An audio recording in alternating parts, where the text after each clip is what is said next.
Hello everyone, I am Smriti Sinha here and welcome back to our channel Science Zone. Today you follow, tomorrow we lead.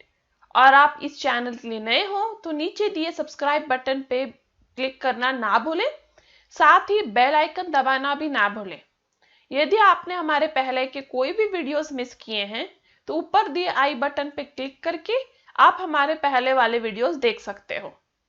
यदि आपको हमारे Telegram group का member बनना है तो नीचे एक लिंक दिया है डिस्क्रिप्शन पे, उस पे क्लिक करके आप हमारे टेलीग्राम ग्रुप के मेंबर भी बन सकते हो, जिधर आपको लेटेस्ट वीडियो के नोटिफिकेशन और नोट्स मिलेंगे। और आज जो टॉपिक हम पढ़ने वाले हैं इस वीडियो में वो है reproduction in lower and higher plants. ये टॉपिक नंबर 1 है from Maharashtra state board syllabus standard 12th biology से। इस टॉपिक में ये सारे सब टॉपिक्स कवर करने थे, जिसमें से ऑलमोस्ट हम सारे सब टॉपिक्स कवर कर चुके हैं वीडियो पार्ट 1 से लेके पार्ट 5 तक। यदि आपने इनमें से कोई भी वीडियो मिस किया है तो ऊपर दिए आई बटन पे क्लिक करके आप हमारी ये वीडियोस देख सकते हो। आज इस वीडियो में जो हम टॉपिक कवर करेंगे वो है seed and fruit development, apomixis and parthenocarpy. तो चलिए शुरू करते हैं आज के वीडियो के साथ। जो पहला टॉपिक है सीड एंड फ्रूट डेवलपमेंट। तो पिछले वीडियो तक हमने देखा था कि कैसे जाइगोट से एम्ब्रियो और प्राइमरी न्यूक्लियर एंडोस्पर्म से एंडोस्पर्म बना है। आज हम उसके आगे का सेक्शन देखेंगे कि कैसे आपके एम्ब्रियो से सीड और फ्रूट डेवलप होंगे। तो जो फ्लावर्स हैं वो पॉलिनेटेड होते हैं in order to produce seed and fruit. तो ये पॉलिनेशन के पहले याद रखें कि पहले 2 गैमेट्स जनरेट होते हैं, ठीक है, वहां पे फर्टिलाइजेशन होता है और वहां फ्रूट्स बनते हैं। और वो गैमेट बनने के लिए क्या चाहिए? पॉलिनेशन, जहां एक फ्लावर का एंथर दूसरे फ्लावर के स्टिग्मा को हेल्प करे पोलन ग्रेन से पॉलिनेट होने के लिए। तो एक फ्लावर के एंथर पे पोलन ग्रेन जनरेट होगा, वो दूसरे फ्लावर के स्टिग्मा पे जाके बैठेगा और उसके बाद वहां पे होगा पॉलिनेशन। पॉलिनेशन के बाद पोलन ग्रेन में पोलन ट्यूब डेवलप होता है और उसके बाद शुरू होता है प्रोसेस ऑफ फर्टिलाइजेशन। और ये प्रोसेस ऑफ फर्टिलाइजेशन जो है वो सीड डेवलपमेंट का फर्स्ट स्टेप होता है। फर्टिलाइजेशन के बाद भी जो इंट्यूगमेंट्स प्रेजेंट थे ओव्यूल पे, तो हमने ओव्यूल का स्ट्रक्चर देखा था, ये एम्ब्रियो सैक था और उस पे फिर ऐसे 2 इंट्यूगमेंट्स थे, करेक्ट। तो ये 2 इंट्यूगमेंट जो ओव्यूल पे प्रेजेंट थे, ये दोनों इंट्यूगमेंट्स फर्टिलाइजेशन के बाद भी ओव्यूल पे प्रेजेंट होते हैं और वो बन जाते हैं seed coat of mature seed. तो सीड्स के ऊपर 2 कोट दिखेगा आपको, तो ये है सीड के ऊपर 2 कोट और ये सीड कोट क्या है? वो इंट्यूगमेंट्स ऑफ ओव्यूल थे। तो ये दोनों जो है 2 डिस्टिंक्ट कवरिंग बनते हैं समटाइम, ठीक है। और जो पहला वाला कवरिंग है उसको कहते हैं टेस्टा, जो आउटर कवरिंग है उसे कहते हैं टेस्टा, जो आउटर इंट्यूगमेंट से बनता है। और जो अंदर वाला कवरिंग है उसे कहते हैं टेग्मा, जो इनर इंट्यूगमेंट से बनता है। टेग्मा जो है इनर थीन मेम्ब्रेनस लेयर होता है और टेस्टा जो है वो आउटर इंट्यूगमेंट से बना हुआ थिक कवरिंग होता है। जो न्यूसेलस ओव्यूल में था, अब वो कुछ सीड्स में रह जाता है। तो जो न्यूसेलस जो ओवरी में जो पहले से था ओव्यूल में न्यूसेलस, वो न्यूसेलस कुछ सीड्स में सीड बनने के बाद भी रह जाता है, जैसे कि ब्लैक पेपर में वो रह जाता है या बीट में। तो ब्लैक पेपर के ऊपर आप ये थीन ऐसे कर्वी वाला कोटिंग देख सकते हो, ये ब्लैक कलर का। तो ये एक्चुअली एक पेपरी थीन लेयर है जिसे पेरिसर्म कहते हैं और ये एक्चुअली है न्यूसेलस ऑफ ओव्यूल। कुछ सीड्स में जो फूड रिजर्व है एंडोस्पर्म के फॉर्म में, वो पार्शियली यूज होता है और पार्शियली अनयूज रह जाता है ड्यूरिंग डेवलपमेंट ऑफ एम्ब्रियो। क्योंकि एंडोस्पर्म क्या होता है? एंडोस्पर्म वो पार्ट है जो एम्ब्रियो को न्यूट्रिशन प्रोवाइड करता है उसके डेवलपमेंट में। बट कुछ सीड फॉर्मेशन में एम्ब्रियो कंप्लीट एंडोस्पर्म को यूज नहीं करता और वो रह जाता है अनयूज, जैसे कि कोकोनट्स में, ठीक है, या फिर मेज में। तो कोकोनट, मेज, कैस्टर में कुछ एंडोस्पर्म्स जो हैं वो अनयूज्ड रह जाते हैं और उन्हें कहते हैं एल्यूमिनस या एंडोस्पर्मिक सीड्स। ये सीड्स जो है उनमें एंडोस्पर्म जो है कॉन्स्पिशियस है और वो बहुत सारा पार्ट ऑफ सीड को कवर करता है। जैसे कोकोनट में ये जो व्हाइट लेयर है एक्चुअली वो अनयूज्ड एंडोस्पर्म है और वो बहुत ज्यादा part of the coconut that is seed coconut के उसको जो है ऑक्यूपाई कर रहा है। वैसे ही कैस्टर और मेज में भी, और इस टाइप के सीड को कहते हैं एंडोस्पर्मिक सीड।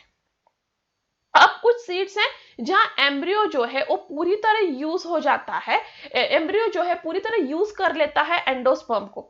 तो एम्ब्रियो फॉर्मेशन के दौरान एंडोस्पर्म पूरी तरह यूज हो जाता है और इस टाइप के सीड को कहते हैं नॉन एंडोस्पर्मिक सीड। यहां मैच्योर सीड्स में आपको एंडोस्पर्म बिल्कुल भी देखने के लिए नहीं मिलेगा। कोकोनट, मेज में क्या है, अनयूज्ड एंडोस्पर्म है और इसलिए उसको एंडोस्पर्मिक सीड कहते हैं।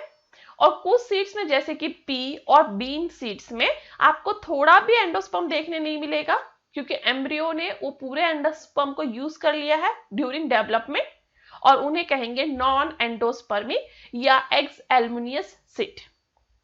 कॉटिलिडॉन जो है वो कुछ नॉन एंडोस्पर्मिक सीड में फूड स्टोरेज का काम करते हैं और कुछ में वो फर्स्ट फोटोसिंथेटिक ऑर्गन होते हैं।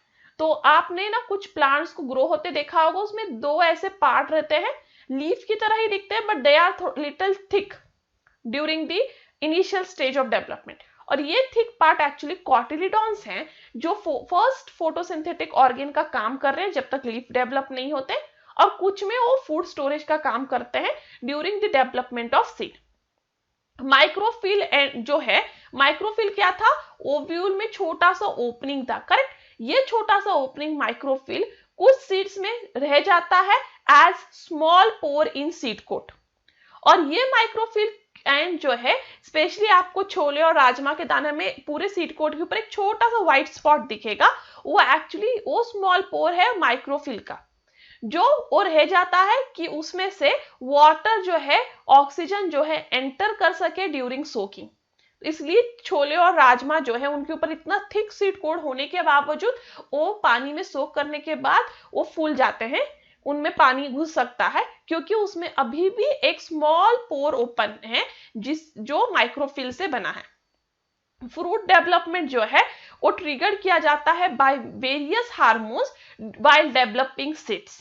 तो फ्रूट डेवलपमेंट क्या करता है, बहुत सारे हार्मोन्स को ट्रिगर करता है जिससे सीड डेवलपमेंट में हेल्प होता है।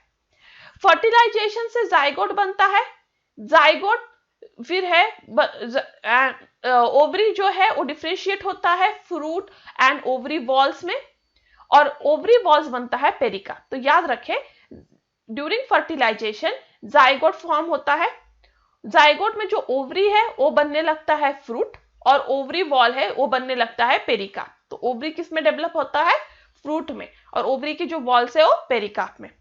पेरिकाप कुछ फ्रूट्स में 3 लेयर्ड होते हैं, कुछ में 1 लेयर, जैसे कि फ्लैशी मैंगो में या कोकोनट में पेरिकाप 3 लेयर्स होते हैं। इसलिए आप कोकोनट में देखोगे एक बाहर का ब्राउन कलर का लेयर होता है, फिर एकदम डार्क, फिर उसके लाइट, और उसके बाद एकदम लाइट वाला एक और जो कोकोनट का व्हाइट लेयर निकालने के बाद उसके ऊपर भी स्टिक रह जाता है, वो एक लेयर होता है। तो ऐसे 3 लेयर्स होते हैं और वो बने होते हैं ओवरी वॉल से। तो ये है bean seed of dicot plant और ये है maize seed of monocot plant. तो डाइकॉट प्लांट में 2 कॉटिलिडॉन्स है, एक सीड कोट है, ये सीड कोट में 2 है, टेग्मा, और आपने यहाँ पे पढ़ा था 2 लेयर है, करेक्ट। सीड कोट में एक है टेस्टा और है एक टेग्मा। फिर है रेडिकल, ये रेडिकल है, ठीक है। फिर इसके बाद ये जो सीड पे ऊपर रह जाता है इपिकॉटिलिडॉन है, और ये नीचे वाला जो लेयर है वो हाइपोकॉटिलिडॉन है, और ये पूरा एक एम्ब्रियो है। मेज सीड में आप देखें तो मेज सीड में एक ही कॉटिलिडॉन होता है। अब यहाँ पे रेडिकल्स होते हैं, प्यूम्यूल होता है, स्कैट्यूलम होता है, एंडोस्पर्म है जो अनयूज्ड है, ठीक है, seed coat and fruit wall है जो ऊपर का लेयर है। तो ये दोनों डायग्राम आपको करना जरूरी है। Next is significance of seed and fruit formation. Seed और फ्रूट फॉर्मेशन पढ़ना क्यों इंपॉर्टेंट है, मतलब उनका क्या यूज है।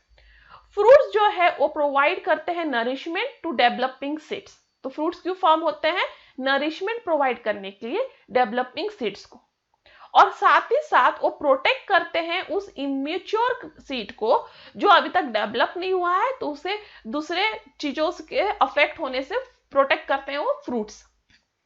अब सीड्स का क्या रोल है? सीड्स जो है वो सबसे इंपॉर्टेंट प्रोपेगेटिंग ऑर्गन है प्लांट का। यदि प्लांट को अपनी जनरेशन को आगे बढ़ाना है तो उसे सीड्स प्रोड्यूस करने होंगे।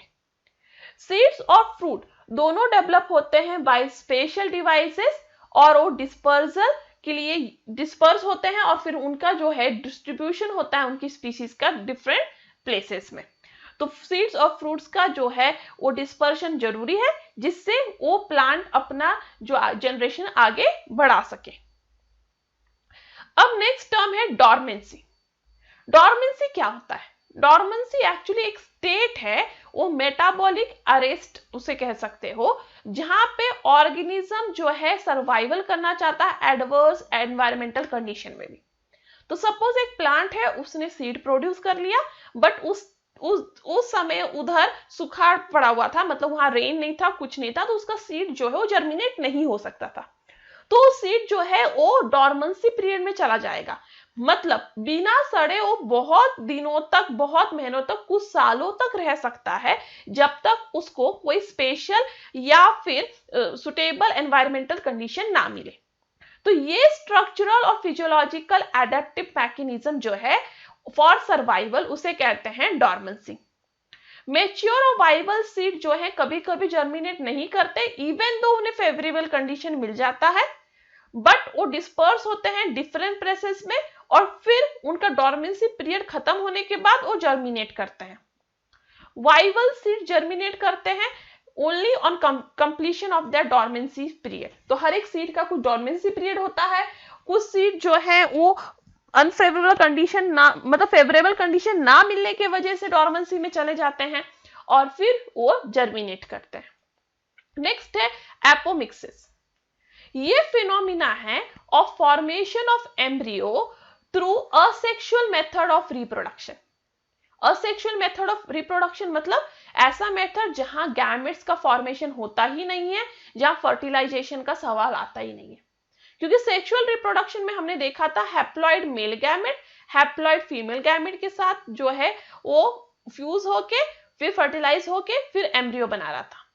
बट इस केस में जहां असेक्सुअल रिप्रोडक्शन है, जहां एम्ब्रियो तो बनता है but without formation of gamete and without fertilisation, ये unusual form of sexual reproduction है जहां कोई मियोसिस और सिनगैमी मतलब जो fusion between male and female gamete है वो होता ही नहीं है। एम्ब्रियो यहां डेवलप होता है ओव्यूल में, और ओव्यूल फर्दर फॉर्म करता है सीड। इन एपोमिक्सिस जो है गैमेटोफाइट ऑर्गन या सेल प्रोड्यूस करता है embryo like structure without fertilization. तो आपको याद रखना है एपोमिक्सिस मतलब जहां गैमेटोफाइट ऑर्गन या सेल जो है वो प्रोड्यूस करेगा एम्ब्रियो लाइक स्ट्रक्चर, बट वहां फर्टिलाइजेशन नहीं होगा, उसे कहेंगे एपोगैमी। कुछ केस में डाइप्लॉइड स्पोरोफाइट सेल जो है वो प्रोड्यूस करेंगे डाइप्लॉइड गैमेटोफाइट, और यहाँ पे मियोसिस नहीं होगा, उसे कहेंगे एपोस्पोरी, जैसे ऑरेंज और मैंगो में। तो ये दो टर्म बहुत इंपॉर्टेंट है, एपोगैमी एंड एपोस्पोरी। एपोगैमी में जो है वहां पे मियोसिस होता है बट फर्टिलाइजेशन नहीं होता। एपोस्पोरी में फर्टिलाइजेशन हो सकता है बट मियोसिस नहीं होता। तो एपोगैमी में क्या होता है, गैमेटोफाइट ऑर्गन या सेल प्रोड्यूस करते हैं एम्ब्रियो, और एपोस्पोरी में डाइप्लॉइड स्पोरोफाइट सेल प्रोड्यूस करते हैं डाइप्लॉइड गैमेटोफाइट। नेक्स्ट है रिकरेंट एपोमिक्सिस। तो एपोमिक्सिस 3 टाइप में है, recurrent, non recurrent and adventive. तो पहले हम देखेंगे रिकरेंट एपोमिक्सिस। इस टाइप में एम्ब्रियो सैक जो है वो जनरली बनता है फ्रॉम आर्चेपोरियल सेल और some other part of nucellus. तो न्यूसेलस या आर्चेस्पोरियल सेल के कुछ पार्ट एम्ब्रियो सैक बनाते हैं। इन डाइस्प्लोसोरी यहाँ पे अनरेड्यूस एम्ब्रियो सैक जो है वो बनता है डाइप्लॉइड मेगास्पोर मदर सेल से। तो डाइप्लॉइड मेगास्पोर मदर सेल यहाँ पे अनरेड्यूस मेगा एम्ब्रियो सैक बनाता है, जैसे कि टारस एक्सम में। इन एपोस्पोरी, एपोस्पोरी में न्यूक्लियर सेल्स जो हैं वो एपोमिक्टिक एम्ब्रियो सैक बनाते हैं। नेक्स्ट है नॉन करंट एपोमिक्सिस। इस टाइप में मेगास्पोर मदर सेल जो है वो अनयूजुअल मायोटिक डिवीजन अंडरगो करता है और हैप्लॉइड एम्ब्रियो सैक बनाता है। यहां जो एम्ब्रियो बनता है वो आइदर बनता है एक बाय पैरेथेनोजेनेसिस या फिर कोई और haploid cell of gametophyte through apogamy. तो नॉन रिकरेंट एपोमिक्सिस में एम्ब्रियो सैक किससे बन सकता है? फ्रॉम ए, उसका प्रोसीजर है पैरेथोजेनेसिस, या फिर हैप्लॉइड सेल ऑफ गैमेटोफाइट से, जिसे कहोगे एपोगैमी। प्लांट्स प्रोड्यूस होते हैं बाय दिस मेथड, वो जनरली स्टराइल होते हैं और वो सेक्सुअली रिप्रोड्यूस नहीं कर सकते, जैसे कि निकोटीना। नेक्स्ट है एडवेंटिव एम्ब्रियोनी। इस टाइप में एम्ब्रियो जो है डेवलप होता है फ्रॉम स्टोमेटिक न्यूक्लियस या फिर इंट्यूगमेंट्स अलॉन्ग विथ नॉर्मल जायोटिक एम्ब्रियो। तो जाइगोटिक नॉर्मल एम्ब्रियो तो बनेगा, उसके साथ साथ सेकेंड एम्ब्रियो बनेगा जो स्टोमेटिक न्यूक्लियस या फिर इंट्यूगमेंट से बनेगा। ये कॉमनली पाया जाता है मैंगो, ऑरेंज या लेमन में। और ये जो है यहाँ पे देख सकते हो आप, एक तो नॉर्मल जायोटिक एम्ब्रियो बन रहा है, दूसरा एम्ब्रियो बन रहा है स्टोमेटिक न्यूक्लियस या फिर इंट्यूगमेंट से। यहाँ पे एक से ज्यादा एम्ब्रियो बन रहा है, इसलिए इस कंडीशन को कहते हैं पॉली एम्ब्रियोनी, मतलब वहां पे एक से ज्यादा एम्ब्रियो का डेवलपमेंट हो रहा है। नेक्स्ट है पैरेंथेओकार्पी। ये टर्म जो है वो नोल 1902 में उन्होंने कॉइन किया था। ये एक कंडीशन है जिसमें फ्रूट डेवलप होता है without the process of fertilization. यहां फर्टिलाइजेशन नहीं होता, स्टिल फ्रूट बन जाता है। ये स्पेशली देखने मिलेगा आपको पाइनएप्पल, बनाना और पपाया में। तो आप में से कुछ लोगों ने बहुत बार देखा होगा कि पपाया कट करने के बाद उसमें सीड ही नहीं होते। ऐसा पपाया किसी ने देखा जिसमें एक या दो सीड होंगे या सीड ही नहीं होंगे? तो वो कंडीशन में पपाया जनरेट हुआ था पैरेथेनोकार्पी से। इस प्लांट में क्या होता है, उनका प्लेसेंटा टिश्यू जो है वो अनफर्टिलाइज ओवरी प्रोड्यूस करने लगता है फ्रॉम ऑक्सिन IAA, जिसे कहते हैं इंडोल 3 एसिटिक एसिड। और ये जो हार्मोन जो जनरेट हो रहा है वो रिस्पॉन्सिबल होता है for enlargement of ovary into fruit without fertilization. तो विदाउट फर्टिलाइजेशन ओवरी फ्रूट में बनने लगता है ऑक्सिन IAA से। और इन फ्रूट्स में आप स्पेशली देखोगे ये फ्रूट जो हैं वो सीडलेस होने लगते हैं, वो सीडलेस फ्रूट होते हैं, क्योंकि इनमें प्रॉपर फर्टिलाइजेशन हुआ ही नहीं। और इनके एग्जांपल है pineapple, banana and papaya. Next है पॉली एम्ब्रियोनी।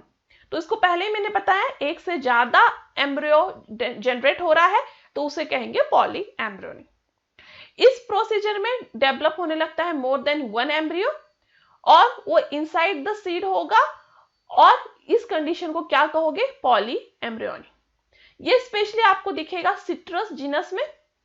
यहां होता है एक से ज्यादा एम्ब्रियो इन सीड, जो रिजल्ट करता है मल्टीपल सीडलिंग्स में। क्योंकि एक से ज्यादा सीड एम्ब्रियो है उस सीड के अंदर, तो एक ही सीड बहुत सारा सीडलिंग बना सकता है, मतलब बहुत सारे पेड़ों को उगा सकता है।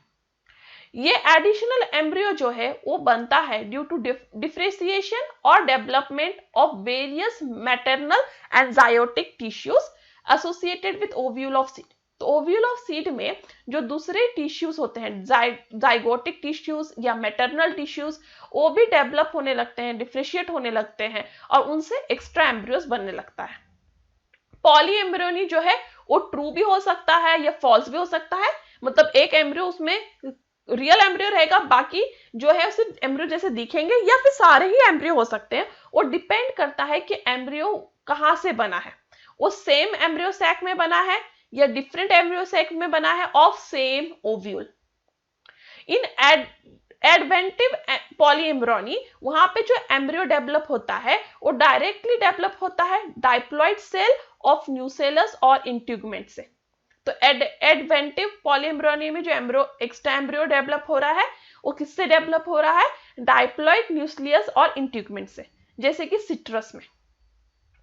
क्लीवेज पॉली एम्ब्रियोनी में zygote poly embryo sometimes divide हो जाता है बहुत सारे पार्ट्स और यूनिट्स में। तो जो प्रो एम्ब्रियो है जाइगोट का, वो खुद ही डिवाइड हो जाएगा, क्लीव हो जाएगा बहुत सारे पार्ट्स और यूनिट्स में, और हर एक पार्ट जो है एक एम्ब्रियो में डेवलप होने लगेगा। तो है क्लीवेज पॉलीएम्ब्रियोनी। पॉलीएम्ब्रियोनी जो है उस सर्वाइवल के चांसेस को इंक्रीज कर देता है प्लांट का, क्योंकि उसमें एक से ज्यादा एम्ब्रियो है, तो वहां पे जो सीडलिंग बनने के चांसेस है वो ज्यादा है। न्यूक्लियर एडवेंटिव पॉलीएम्ब्रियोनी जो है वो बहुत इंपॉर्टेंट है हॉर्टिकल्चर के लिए। और इसके साथ हम एंड करते हैं हमारा ये फर्स्ट चैप्टर ऑफ बायोलॉजी। इसके एक्सरसाइज के साथ हम कल आएंगे। And that's all for today. Thank you. If you have any doubt, any comment, any suggestion, you're free to do that on askyourdoubt04@gmail.com। यहाँ पे मेरे साथ लाइव बने रहने के लिए बहुत बहुत थैंक यू।